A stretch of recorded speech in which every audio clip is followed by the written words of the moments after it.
الحمد لله الحمد لله نحمده ونستعينه ونستغفره ونؤمن به ونتوكل عليه ونعوذ بالله من شرور أنفسنا ومن سيئات أعمالنا من يهده الله فلا مضل له ومن يضلله فلا هادي له ونشهد أن لا إله إلا الله وحده لا شريك له ونشهد أن سيدنا ومولانا محمدا عبده ورسوله أرسله بالحق بشيرا ونذيرا بين يدي الساعة من يطع الله ورسوله فقد رشد واهتدى ومن يعصهما فقد ضل وغوى أما بعد فأعوذ بالله من الشيطان الرجيم بسم الله الرحمن الرحيم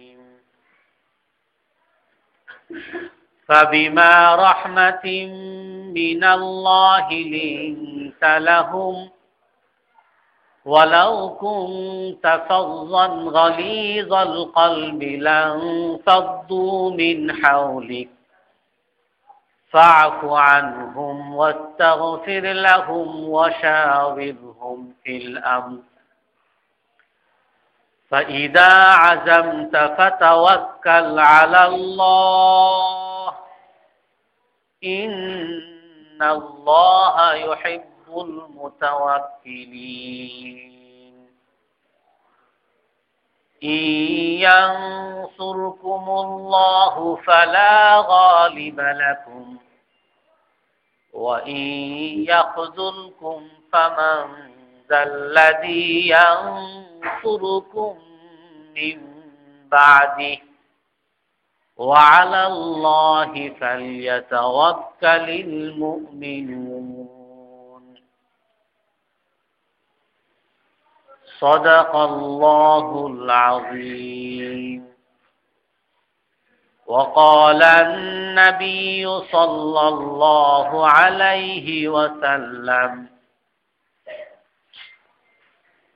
ما خير رسول الله صلى الله عليه وسلم بين أمرين إلا أخذ أيسرهما ما لم يكن إثما فإن كان إثما فقد كان أبعد منه وما انتقم رسول الله صلى الله عليه وسلم لنفسه شيئا قط إلا أن تنتهك حرمة الله فينتقم لله أو كما جاء في الحديث صلى الله عليه وسلم সম্মানিত মুসল্লিয়ানে কেরাম, আজ আমরা রাসূল সাল্লাল্লাহু আলাইহি ওয়াসাল্লাম উত্তম আদর্শ সেই সম্পর্কে আলোচনা করব। আল্লাহ তাআলা কোরআনের মধ্যে বলেন যে হে রাসূল, আপনি আল্লাহর করুণায়, আপনি আল্লাহর রহমতে মানুষের জন্য নরম হয়েছেন। আর যদি আপনি কর্কশ ভাষী হতেন, কঠোর মনের অধিকারী হতেন, তাহলে সকলে আপনার চারপাশ থেকে সরে যেত। আপনি তাদেরকে ক্ষমা করেন, ফাফু আনহুম, আপনি তাদেরকে ক্ষমা করেন, ওয়াস্তাগফির লাহুম, এবং তাদের জন্য আল্লাহর কাছে ক্ষমা প্রার্থনা করেন। এক হাদিসের মধ্যে আল্লাহ রসুল বলেন, আর রাহিমুনা ইয়ারহামুহুমুর রহমান, যারা দয়াবান, যারা দয়া করে, যার অন্তরে দয়া আছে, তাদের উপরে সবচেয়ে বড় দয়াবান আল্লাহ তাআলাও দয়া করেন। ইরহামু মান ফিল আরদ ইয়ারহামুকুম মান ফিস সামা, তোমরা জগৎবাসীর উপরে দয়া করো, তাহলে আসমানবাসীও তোমাদের উপরে দয়া করবেন। আল্লাহ রসুল আর এক হাদিসের মধ্যে বলেন, ইন্নাল্লাহা ইউতি আলার রিফকি মা লা ইউতি আলাল উনফ, আল্লাহ তাআলা নরম, আল্লাহ তাআলা নম্র, ইউহিব্বুর রিফকা, এবং নম্রতাকে ভালোবাসেন, এবং আল্লাহ তাআলা নম্রতার উপরে এমন সব সফলতা দান করেন যেগুলো কঠোরতার উপরে সেই সফলতা দান করেন না। নম্রতার উপরে এমন বিষয় আল্লাহ তাআলা দান করেন যেগুলো কঠোরতার মাধ্যমে অর্জন করা সম্ভব না। রাসূল সাল্লাল্লাহু আলাইহি সাল্লাম নরম ছিলেন। তো আপনারা বলতে পারেন যে নম্রতা তো সব জায়গায় চলে না। আমরা ছোটবেলায় শুনতাম যারা প্রশাসনে চাকরি নেয় তাদেরকে নাকি প্রথমেই গালিগালাজ শেখানো হয়, কর্কশতা শেখানো হয়, কঠোরতা শেখানো হয়। কঠোরতা দুই একটা গালিগালাজ সন্ত্রাসীদেরকে না দিতে পারলে নরম হয় না। তো সবকিছু নম্রতার দ্বারা হয় না। তো আল্লাহর রসুল আমাদের জন্য এই আদর্শ রেখে গেছেন। আল্লাহর রসুল জগতের মধ্যে সবচেয়ে বড় ব্যক্তি যিনি অন্যায়ের প্রতিবাদ করেছেন, জগতের মধ্যে সবচেয়ে বড় ব্যক্তি যিনি ভালো কাজের আদেশ করেছেন। কিন্তু এই ভালো কাজের আদেশ আর অন্যায়ের প্রতিবাদ করতে গিয়েও আল্লাহর রসুল সবসময় নম্রতাকে অবলম্বন করছেন। হ্যাঁ, বিভিন্ন স্তরে, বিভিন্ন ক্ষেত্র বিশেষে বিভিন্ন পদ্ধতি অবলম্বন করেছেন, কিন্তু অধিকাংশ সময় সাধারণভাবে রাসূল সাল্লাল্লাহু আলাইহি ওয়াসাল্লাম ভালো কাজের আদেশ আর অসৎ কাজের নিষেধ করতে গিয়ে নম্রতাকেই অবলম্বন করেছেন। এটাই আমরা কোরআন হাদিসের মাধ্যমে পাই। আল্লাহ রসুল বলেছেন, মান রাআ মিনকুম মুনকারান ফালইউগাইয়িরহু বিয়াদি, তোমাদের মধ্যে যে কেউ কোনো খারাপ কাজ দেখো, অন্যায় দেখো, হাতের দ্বারা পরিবর্তন করো। আর যদি সেটা সম্ভব না হয় তাহলে মুখের দ্বারা পরিবর্তন করো। সম্ভব নাই মানে আমার ক্ষমতা নাই না। ইসলামের পরিভাষায় ওলামায়ে কেরামের ব্যাখ্যা করেছেন যে যদি আমি হাতের দ্বারা সেই অন্যায়ের প্রতিবাদ করতে যাই তাহলে সেটা সফল হবে না, হয়তোবা লাভের চেয়ে ক্ষতি বেশি হবে, অথবা যেই লাভ আমি আশা করতেছি সেটা হবে না। তখন সেই হাতের দ্বারা পরিবর্তনকে বাদ দিয়ে মুখের দ্বারা পরিবর্তনে আসতে হবে, যেটাকে আল্লাহ তাআলা কোরআনের মধ্যে বলছেন, উদউ ইলা সাবিলি রব্বিকা বিল হিকমা, আপনি আপনার রবের রাস্তায় দাওয়াত দেন কৌশলের সাথে। এটাই হলো কৌশল। যখন মুখের দ্বারা, যখন যুক্তির দ্বারা, যখন নম্রতার দ্বারা সম্ভব, যেইখানে যেই পদ্ধতি দ্বারা সফলতা আসবে সেইখানে সেই পদ্ধতি অবলম্বন করাই হলো হিকমত, কৌশল, রসুলের আদর্শ। হুজুর সাল্লাল্লাহু আলাইহি সাল্লাম আমাদের সামনে যে যুদ্ধের আদর্শ রেখেছেন, উহুদের যুদ্ধ, বদরের যুদ্ধ, এগুলো হাতের পরিবর্তন, কিন্তু এগুলো হলো শেষ কৌশল, শেষ চিকিৎসা। সর্বপ্রথম সমস্ত নবীরা অন্যায়ের প্রতিবাদ, ভালো কাজের আদেশ যেই পদ্ধতিতে করেছেন সেটা হলো সংলাপ, সেটা হলো বুঝানো, সেটা হলো মুখের দ্বারা, মানুষকে দাওয়াত দেওয়ার দ্বারা, ভালো ভালো কথা বলার দ্বারা।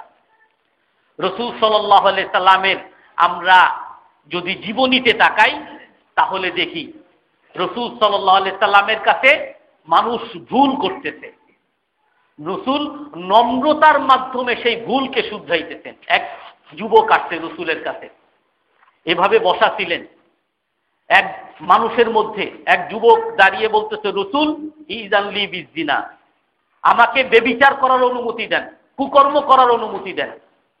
তো সমস্ত এখানে যারা ছিল সবাই ফাজাজারুহু, তাকে ধমক দিল, আরে বেয়াদব কোথাকার, আর কোথাও বলার জায়গা পাও না, এইখানে এসে বেয়াদবি শুরু করছো। রাসূল বললেন কি, আদনিহি মিন্নি, তাকে আমার কাছে আসতে দাও, নম্র ভাষায় কাছে আসতে দাও। কাছে আসছে, কাছে আসার পরে তাকে বলেন, আফা তুহিব্বাহু লি উম্মি, যে তুমি যে কুকর্ম করতে চাও, কেউ যদি তোমার মায়ের সাথে এই কুকর্ম করে তুমি কি সেটা পছন্দ করবা? সে বলে, লা ওয়াল্লাহি, আমি কখনো এই কথা সহ্যই করব না। তো আল্লাহর রাসূল বলেন, ওয়ালান নাসু ইউহিব্বুনা হাযা লিউম্মাহাতিহিম, কোন মানুষই তার মায়ের সাথে এই কুকর্ম করা পছন্দ করবে না। আফা তুহিব্বাহু লিইবনাতিক, তুমি কি তোমার মেয়ের সাথে কেউ করুক তুমি সেটা চাও? বলেন, না ওয়াল্লাহি। আল্লাহ রাসূল বলেন, ওয়ালান নাসু ইউহিব্বুনাহু লিবানাতিহিম, কোন মানুষই তার মেয়ের সাথে এই কাজ করা হোক পছন্দ করবে না। তুমি কি তোমার খালার সাথে পছন্দ করো? তুমি কি তোমার ফুপুর সাথে পছন্দ করো? তুমি কি তোমার বোনের সাথে পছন্দ করো? এক এক করে রাসূল তাকে বলতেছেন, আর সে বলে, লা ওয়াল্লাহি, খোদার কসম, আমার বোনের সাথে কেউ এরকম করবে কখনো সহ্যই করব না। তো আল্লাহ রাসূল বলেন, ওয়ালান নাসু ইউহিব্বুনাহু লিআখাওয়াতিহিম, কোন মানুষ সহ্য করবে না তার বোনের সাথে এটা করা হোক। তো তখন যখন আল্লাহ রাসূল তাকে যুক্তি দিয়ে বুঝিয়েছেন, আর যখন তাকে নম্রতা পেলেন, তখন কাছে ডাকলেন, আর তার বুকের মধ্যে রাসূল হাত রাখলেন, হাত রেখে বলতেছেন, আল্লাহুম্মা গফির লিযামবিহি, আল্লাহুম্মা তাহির কলবা ওয়া হাসিন ফারাজা, হে আল্লাহ তার গুনাহকে আপনি মাফ করেন, হে আল্লাহ তার অন্তরকে আপনি পবিত্র করেন, আর হে আল্লাহ তার গোপনাঙ্গকে আপনি পবিত্র রাখেন, হেফাজত রাখেন। আল্লাহ রাসূল দোয়া করে দিতেন, আর সাহাবায়ে কেরাম বলেন, ওই যুবক, বকে যাওয়া যুবক আর কোনো দিনও ওরকম খারাপ কাজের আলোচনা তো দূরের কথা, তার ধারে কাছেও সে কখনো যায় না।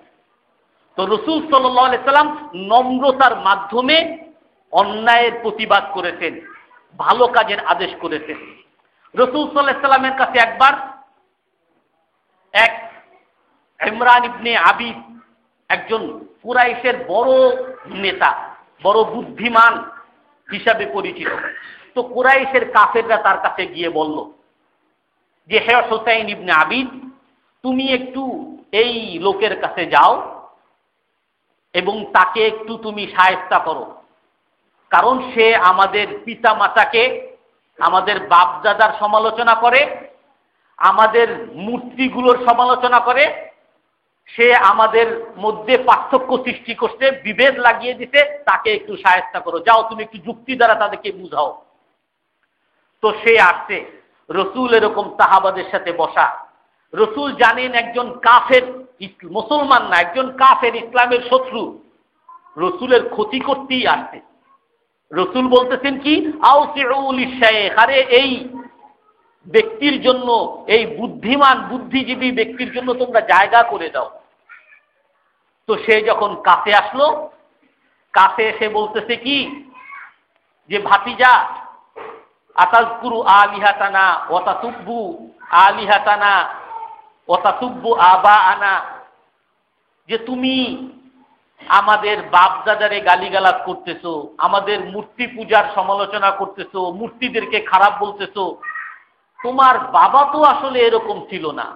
অনেক মানুষে যখন কেউ শায়েস্তা করতে যায়, বা আমরাও যখন কোন একটা খারাপ ছেলেকে যখন বুঝাতে যাই, তো আমরা বলি যে তুমি এরকম সন্ত্রাসী করো, চাঁদাবাজি করো, তোমার বাবা তো ভালো মানুষ ছিল, তুমি এখন এরকম খারাপ কাজ করো, তোমার বাবা তো এরকম ছিল না। তো সেই ব্যক্তি এসে রাসূলকে এভাবে বুঝাইতেছেন যে, মা কা ওয়াকানা আবুকা হাসিনাতান ওয়া খায়রান, তোমার বাবা তো এরকম ছিল না, সে তো ভালো মানুষ ছিল।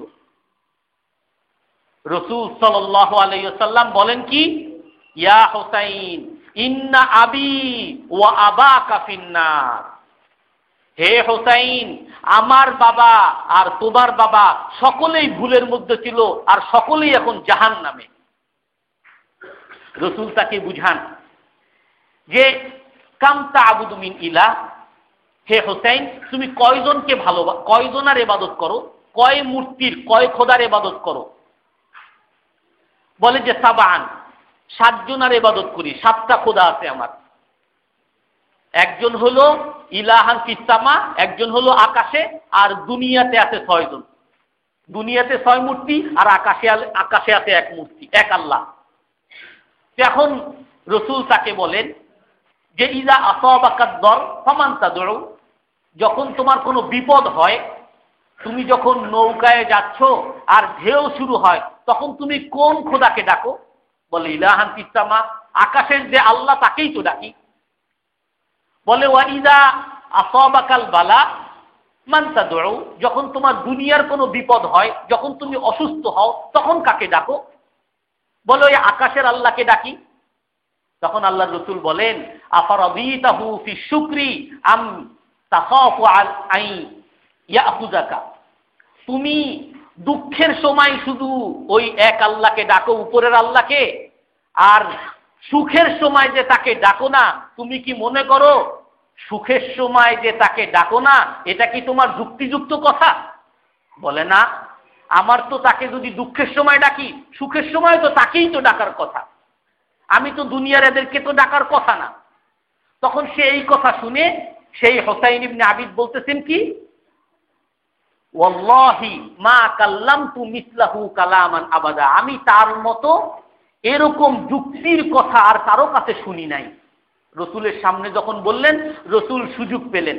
এখন রাসূল বলেন আসলিম তাসলাম, হে হোসাইন ইসলাম গ্রহণ করো, শান্তি পেয়ে যাবা। এখন হোসাইন ইবনে আবিদ বলেন যে দেখো ইন্না মাই ঈশান, আমার সাথে তো অনেক দল আছে, আমার সাথে তো আমার বংশ আছে, আমি তো ইসলাম গ্রহণ করতে পারতেছি না, সবাই তো দরজার সামনে আমার সামনে দাঁড়িয়ে আছে।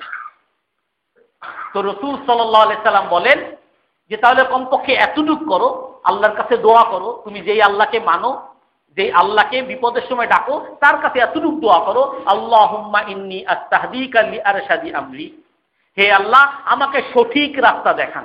এইটা তো বলতে পারো? বলে হ্যাঁ এটা তো বলতে পারি। বলে তার কাছে দোয়া করো, হে আল্লাহ আমি সঠিক রাস্তা আমাকে দেখান।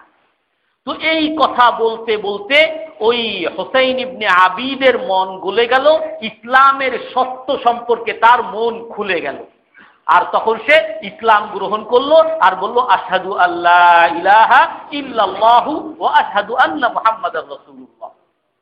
ওই হোসাইন ইবনে আবিদের একজন ছেলে আগেই ইসলাম গ্রহণ করেছিল, ইমরান ইবনে হোসাইন, উনি ওই রসুলের ওই মজলিসেই ছিলেন। যখন ওই হোসাইন কাফের, যখন সে ওই রসুলের দরবারে ঢুকতেছে, তার ছেলে তার দিকে তাকায়ও নাই, তাকে সালামও দেয় নাই, আর তাকে না চিনার ভান করেছে, কোনো সম্মানই করে নাই। আর যখন নাকি ওই তার বাবা ইসলাম গ্রহণ করছে, তো সর্বপ্রথম তার ছেলে ওই ইমরান ইবনে হোসাইন উঠে তার বাবার কপালে চুম্বন করছে, হাতে চুম্বন করছে, বুকে চুম্বন করছে। আর রসুল এটা দেখে কেঁদে ফেলছেন। সাহাবায়ে কেরাম জিজ্ঞাসা করতেছেন, হে রসুল আপনি কেন কাঁদতেছেন?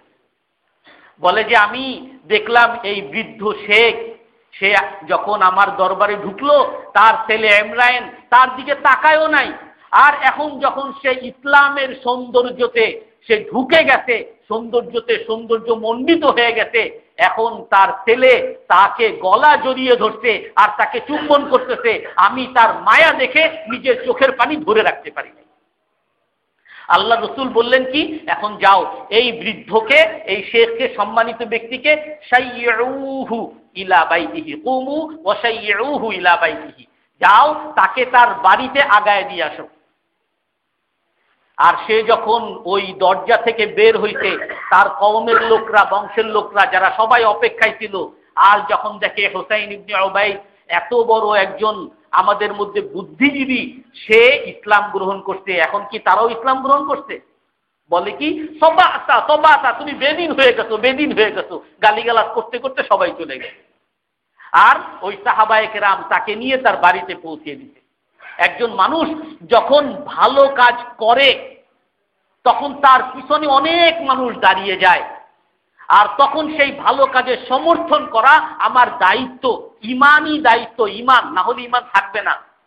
ওই হাদিস যেটা আমি বলছি, মান রাআ মিনকুম মুনকারান ফালইউগাইয়িরহু বিয়াদি, যে নাকি কোনো খারাপ কাজকে দেখে সে যেন হাতের দ্বারা পরিবর্তন করে, না পারে মুখের দ্বারা, আর যদি তাও না পারে ফাবিকলবিহি, অন্তর দ্বারা যেন সেই খারাপ কাজকে ঘৃণা করে আর ভালো কাজকে সে যেন পছন্দ করে।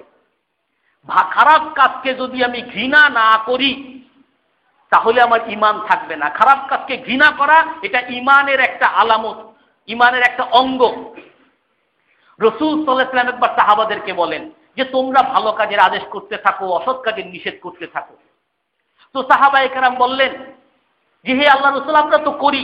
বলে এমন একটা যুগ আসবে যখন নাকি কোনো মানুষ ভালো কাজের আদেশ করবে না, অসৎ কাজের নিষেধ করবে না।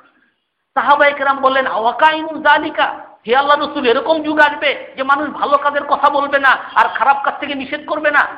আল্লাহর রাসূল বলেন বাল আসাদ্দু মিন যালিকা, এরকম তো হবে, বরং এর চেয়ে আরো খারাপ হবে। সাহাবায়ে কেরাম বললেন খারাপটা কি হে আল্লাহর রাসূল? বলেন যে মানুষ ভালো কাজকে খারাপ মনে করবে আর খারাপ কাজকে ভালো মনে করবে। সাহাবায়ে কেরাম বলেন আওয়াকাইনুল যালিকা, হে আল্লাহর রাসূল, এরকম হবে? ভালো কাজকে খারাপ মনে করবে আর খারাপ কাজকে ভালো মনে করবে? রাসূল বলেন বাল আসাদ্দু মিন যালিকা কাইনুন, বলুন এর চেয়ে আরো খারাপ হবে। তো সাহাবায়ে কেরাম অবাক হয়ে বলেন হে আল্লাহর রাসূল, এর চেয়ে আবার খারাপ কি? ভালো কাজকে ভালো মনে না করা, খারাপ কাজকে খারাপ মনে না করা, এর চেয়েও আবার খারাপ কি হবে? তো আল্লাহর রাসূল বলেন ইয়ামুরু বিল মুনকারি ওয়া ইয়ানহাউনা আনিল মারুফ, এমন একটা যুগ আসবে যে ভালো কাজ করলে তাকে বাধা দিবে, ভালো কাজে বাধা দিবে, আর খারাপ কাজ করতে আদেশ করবে, উৎসাহ দিবে। এই জন্য ওসমান রাদিয়াল্লাহু তাআলা আনহু বলেন, ইমাম শাফি রাহমাতুল্লাহ এরকম একটা কথা বলছেন যে তুমি যদি ভালো কাজের আদেশ করলা, লাউ আমারতা বিল মারুফি ফাকাওয়াইতা মুমিনান, তুমি যদি ভালো কাজের আদেশ করলা তাহলে তুমি মুমিনের দলকে শক্তিশালী করলা। আর ওয়ালাউ আমারতা মুনকারান, আর তুমি যদি খারাপ কাজকে খারাপ বললা তাহলে তুমি একটা মুনাফিকের দলকে, পাপীদের দলকে তুমি দুর্বল করে দিলা। তুমি পাপীদের দলকে দুর্বল করে দাও যদি খারাপকে খারাপ বলো। ওসমান রাদিয়াল্লাহু তাআলা আনহু বলেন সমস্ত খারাপ মানুষরা চাবে সবাই খারাপ করুক, বেবিচারী মহিলা চাবে সবাই বেবিচার করুক, মদখোররা চাবে সবাই মদখোর করুক। এই জন্য ইসলামের একটা দায়িত্ব, ইমানি দায়িত্ব, খারাপকে খারাপ মনে করা আর ভালোকে ভালো মনে করা, কিন্তু এটা নম্রতার সাথে হতে হবে। রাসূলের কাছে একবার আরেকজন আসতেন, এক গ্রাম্য রাসূলের কাছে এসে বলতেছেন হে আল্লাহর রাসূল, আমার একটা সন্তান হইতে কালো সন্তান, অথচ আমি ফর্সা, আমার মনে হয় আমার স্ত্রী অন্য কারোর সাথে ব্যভিচার করছে। আল্লাহর রাসূল বলেন, এখন তাকে বুঝাইতেছেন। আল্লাহর রাসূল নম্রতার সাথে ধমক দেন না, এই কি বলো থাপ্পড় মারি না। আচ্ছা তোমার কি উট আছে? হাল্লাক আমি ইবিল, তোমার কি উট আছে? বলে হ্যাঁ আমার তো উট আছে। বলে তোমার উটের যে সন্তান, যেগুলো বাচ্চা হইতে, বাচ্চার মধ্যে কি কোনো, প্রথমে জিজ্ঞাসা করে তোমার উটের রং কি? যে লাল। বলে কোনো বাচ্চা কি এমন হইছে যার রং কালো? বলে হ্যাঁ আছে তো। বলে তাহলে উট কালো, উট লাল, বাচ্চা কালো হইল কিভাবে? এখন বলে বালনা যাও এরকম মিন যালিকা, মনে হয় কোন জিন, মানে ওই বংশধরের কোনো একজন কালো ছিল, ওই জিনের কারণে ওই বংশটা, ওই সন্তানটাও কালো হইছে। বলে তুমি এইটা জানো তো? বলে হ্যাঁ। লাআল্লাহু নাযাহু ইরকুম মিন যালিকা, তাহলে তোমার এই যে সন্তান যেটা কালো হইছে এটাও হয়তো ওই তোমার কোনো বংশধরে কেউ কালো ছিল, সেখান থেকে এই কালোটা আসছে। তখন সেই সাহাবা খুব সুন্দরভাবে বুঝে তার ওই স্ত্রী যেখানে প্রায় ছাড়াছাড়ি হয়ে গেছিল সেই সংসার আবার টিকে গেল। রাসূল সাল্লাল্লাহু আলাইহি সাল্লাম যুক্তির দ্বারা বুঝাইতেন। রাসূল সাল্লাল্লাহু আলাইহি সাল্লামের যদি কখনো দরকার হইতো অন্যায়ের প্রতিবাদ করা, রাসূলের এর মধ্যে পাই আমরা রাসূলের চেহারায় রাগ দেখতে পেতাম। হযরত আয়েশা রাদিয়াল্লাহু তাআলা আনহা বলেন, একবার আমি আমার বাসায় একটা কার্পেট কিনলাম। তো রসুল আমার বাসায় আসলেন, আমার রুমে যখন ঢুকবেন রসুল দরজার সামনে দাঁড়িয়ে গেছেন, ভিতরে আর ঢুকেন না। আর রসুলের চেহারার দিকে তাকিয়ে দেখি রসুলের চেহারা লাল হয়ে গেছে রাগের কারণে। আমি সাথে সাথে বুঝতে পারছি রসুল হয়তো আমার কোনো দোষের কারণে রাগ হয়েছে। আমি সাথে সাথে বললাম, লাল আতুবু ইলাল্লাহ লাআল্লি আযনাবতু, হে আল্লাহ রসুল, আমি আল্লাহর কাছে তওবা করতেছি, আমি হয়তো কোনো অপরাধ করে ফেলছি, আমাকে একটু বলেন। তখন আল্লাহ রসুল বলেন, মা হাযিহিন নামরাকা, এই যে চাদর, এই যে কার্পেট, এই কার্পেটটা কিসের? এই কার্পেটের মধ্যে যে ছবি। বলে, হে আল্লাহ রসুল, ইশতারাইতুহা লাকা লিতাকউদা আলাইহা, আমি এই কার্পেটটা কিনছি সুন্দর দেখে, আপনি যাতে এখানে এসে আরাম করে বসতে পারেন, আপনি একটু শুইতে পারেন সেই জন্য। আল্লাহ রসুল তখন বলেন, ইন্না আসহাবাস সুওয়ার ইয়াউমাল কিয়ামাহ ইউআযাবুন ওয়া ইউকাল আহয়ু মা খালাকতুম, তুমি এই যে ছবিওয়ালা কার্পেট কিনেছো, জানো কিয়ামতের দিন এই ছবি যারা ব্যবহার করবে তাদেরকে আল্লাহ তাআলা কিয়ামতের দিন আযাব দিবেন। কি বলবেন? যে তুমি যেই ছবি আঁকছো, যেই ছবি ঘরের মধ্যে রাখছো, এই ছবির মধ্যে তুমি জান দাও, আত্মা দাও, যতক্ষণ পর্যন্ত না দিতে পারবা ততক্ষণ পর্যন্ত তোমার আযাব হইতে থাকবে। তারপর আল্লাহ রসুল বলেন, ইন্নাল বাইতাল্লাযী ফীহি সুওয়ার লা তাদখুলুল মালায়েকা, যেই ঘরের মধ্যে ছবি থাকবে সেই ঘরের মধ্যে রহমতের ফেরেশতা কখনো ঢুকবে না। তো রসুলের চেহারা দেখেই রাগ বোঝা যাইতো, রসুল অন্যায়ের প্রতিবাদ করতেছেন চেহারার বিকৃতির দ্বারা। উবাই ইবনে কাব, তাবুকের যুদ্ধে সকল সাহাবাদের উপর আদেশ ছিল তাবুকের যুদ্ধে যেতে হবে। তো 3 সাহাবী যারা সত্যিকারের সাহাবী, কিছু মুনাফিক যায় নাই, কিন্তু যারা সত্যিকারের মুমিন তাদের মধ্যে 3 জন যায় নাই। একজন হলো উবাই ইবনে কাব। তো বিরাট অপরাধ করে ফেলছেন, রসুলের কাছে আসছেন। উবাই ইবনে কাব বলেন, আমি যখন রসুলের কাছে আসছি রসুল আমার দিকে তাকিয়ে ইবতিসামা ইবতিসামাতাল মুগদিব, রাগের হাসি হাসি করছেন, রাগের হাসি দিচ্ছেন। রসুল অন্যায়ের প্রতিবাদ করতেছেন হাসি দিয়ে, কিন্তু রাগের হাসি। উবাই ইবনে কাব বলেন যে আমি বুঝতে পারছি রাগের হাসি দিয়ে আমাকে হাসি দিচ্ছে, আমাকে আমার সামনে হাসি দিলেন। আর বললেন, আসো। আমি রসুলের কাছে গেলাম, আমাকে বললেন, কেন তুমি পিছনে রয়ে গেলাম? মা আলাকা তাখাল্লাফতা। তখন আমি রসুলকে বললাম, হে আল্লাহর রসুল, আমি খুব যুক্তি জানি, আমি যদি আপনি ছাড়া অন্য কারো সামনে হইতো যুক্তি দ্বারা আমি আমার অপরাধকে মুছে ফেলতাম, বুঝতেও পারতেন না যে আমি অপরাধ করছি। কিন্তু আমার এইটা বিশ্বাস, লাউ আন্নী কাযাবতুল ইয়াউমা লাআল্লাল্লাহা ইউসখিতাকা আলাইয়া, আমি এখন যদি মিথ্যা কথা বলে আপনাকে আমি সন্তুষ্ট করি, আমি জানি একটু পরেই আল্লাহ আসল গোমর ফাঁস করে দিয়ে আপনাকে আমার উপরে আরো রাগিয়ে দিবেন। আর আমি এটাও বিশ্বাস করি, ওয়াইন কুনতু আসদুকু সিদকান, আমি যদি সত্য কথা বলি তাহলে আল্লাহ তাআলা হয়তো আমাকে ক্ষমা করবেন, আর আল্লাহ তাআলা আপনাকেও আমার ব্যাপারে রাজি করিয়ে দিবেন। তো তখন আল্লাহ রসুল বললেন যে হ্যাঁ হ্যাঁ, এই ব্যক্তি সত্য কথা বলছে, ফাকুম হাত্তা ইয়াহকুম বাইনানা, এখন তুমি যাও, দেখি আল্লাহ আমাদের মধ্যে কি ফয়সালা করে। তো রাগের হাসি দিয়ে আল্লাহর রসুল অন্যায়ের প্রতিবাদ করতেন। একজন সাহাবী বড় অপরাধ করেছে, রসুল বড় অপরাধ, কিন্তু রসুল কিভাবে তার সাথে ব্যবহার করতেছেন। হাসিব ইবনে আবি বুলতাআ পুরো মুসলিম জাতির সাথে বিদ্রোহ ঘোষণা করেছে, মুসলিম জাতির সাথে ষড়যন্ত্র করেছে। মুসলমানরা মদিনায় তারা পরিকল্পনা করেছে আগামী বছর মক্কা বিজয়ের জন্য আক্রমণ করবে। হাসিব ইবনে বুলতাআ উনি একটা চিঠি পাঠিয়ে দিলেন গোপনে ওই মক্কাবাসীর কাছে, যে মদিনাবাসী রাসূল সাল্লাল্লাহু আলাইহি সাল্লাম তোমাদের উপরে আক্রমণ করতে যাচ্ছেন, তোমরা তৈরি হও। কত বড় অপরাধ আল্লাহ তাআলা জানিয়ে দিতেন। এক মহিলার কাছে দিছিলেন ভাড়া করে যে তুমি নিয়ে যাবা, আল্লাহ তাআলা জানিয়ে দিতেন। আলী রাদিয়াল্লাহু তাআলা আনহু আর এক সাহাবীকে পাঠাইছেন, অমুক জায়গায় যাবা, মদিনা এবং মক্কার মাঝামাঝি স্থানে, ওইখানে এক মহিলাকে পাবা, তার চুলের খোপার মধ্যে একটা চিঠি আছে, সেই চিঠি নিয়ে আসবা। তো আলী রাদিয়াল্লাহু তাআলা আনহু ওই মহিলার কাছে গেছে, বলে তোমার কাছে চিঠি আছে, চিঠি দাও। বলে না, আমার কাছে কোনো চিঠি নেই। বলে খোদার কসম তোমার কাছে চিঠি আছে, চিঠি দাও। বলে না, আমার কাছে কোনো চিঠি নাই।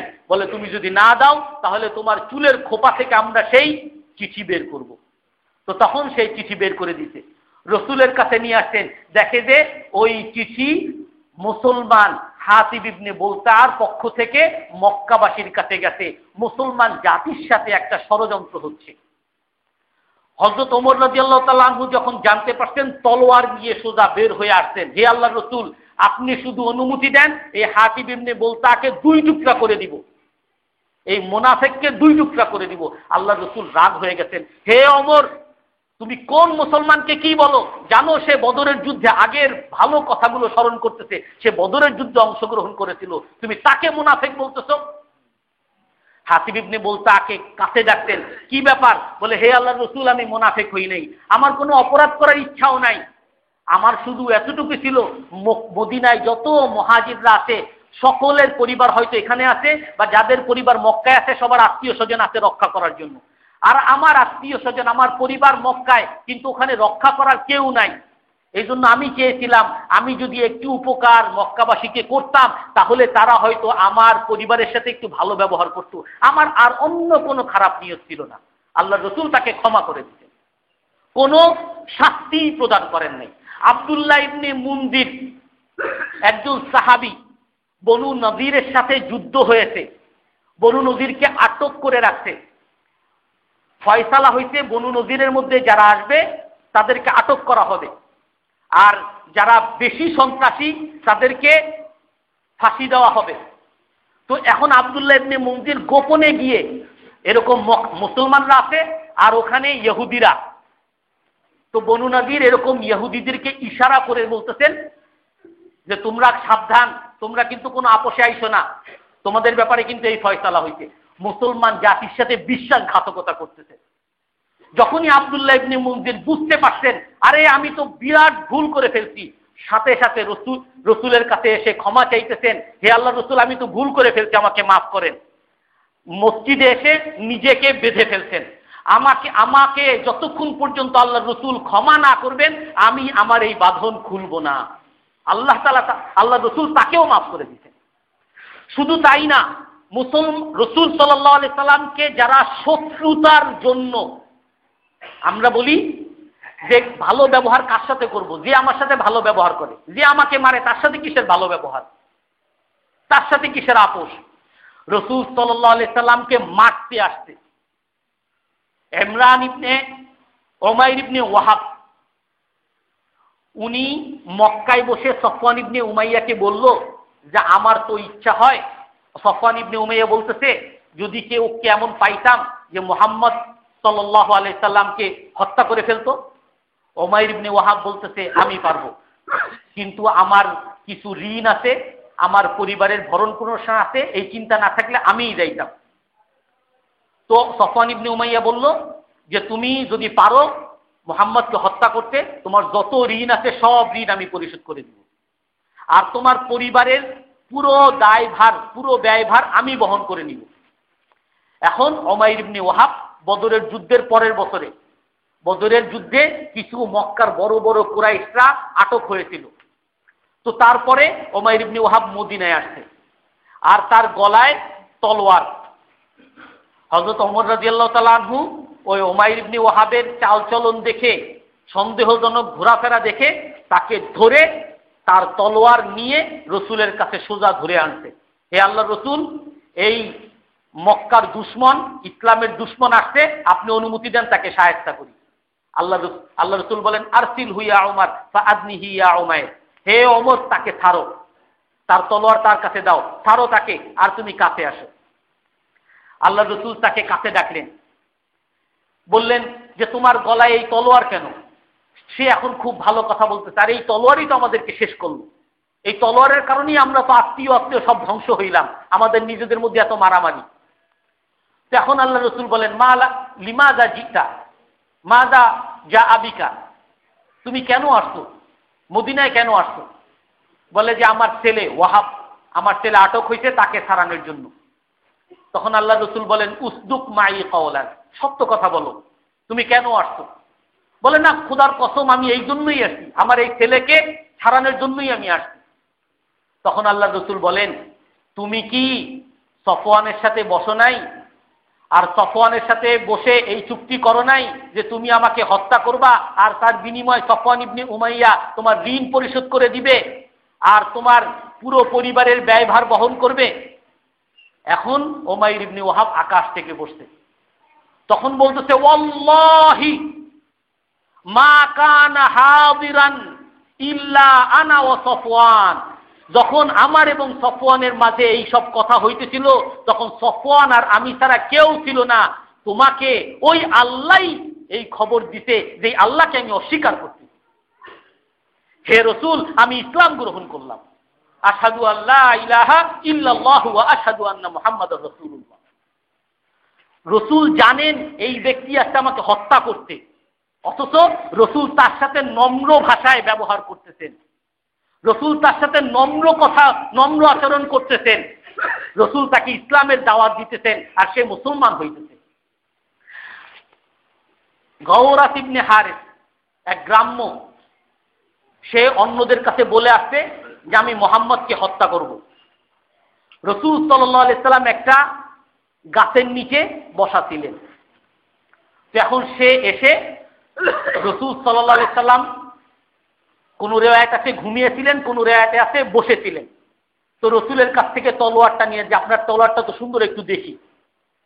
তো তলোয়ার নিয়ে সোজা হয়ে দাঁড়িয়ে গেছে। মাইয়ামনাউকা মিন্নি, এখন তোমাকে আমি হত্যা করব। আমি আমার বংশের সাথে কথা বলে আসছি যে তোমাকে হত্যা করব, আর এই পুরো জগৎকে তোমার হাত থেকে মুক্ত করব। তখন আল্লাহ রসুল বলেন, সে বলতেছে যে তোমাকে এখন আমার হাত থেকে কে বাঁচাবে?